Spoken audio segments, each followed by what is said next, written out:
Welcome to Man Does Tech, where I solve the problems you didn't even know you had.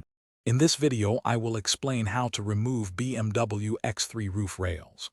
First, gather your essential tools, including a trim removal kit and a set of Torx wrenches. Make sure your BMW X3 is clean and parked in a well-lit area.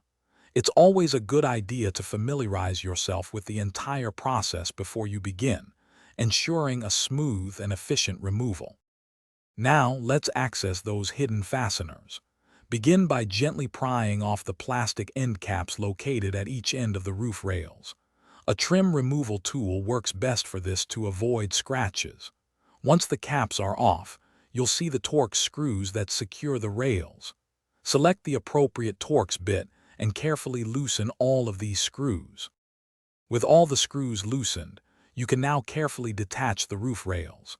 Gently lift each rail straight up from its mounting points. Be aware that there might be small clips or additional securing features, so take your time and avoid forcing anything.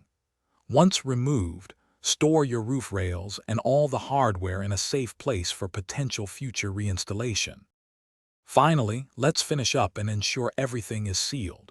Thoroughly clean the areas where the roof rails were mounted, removing any dirt or debris. Next, install the appropriate new trim pieces or plugs to cover the now exposed holes. This step is crucial for maintaining your vehicle's aesthetics and, more importantly, preventing any water from leaking into the cabin. Thanks for watching.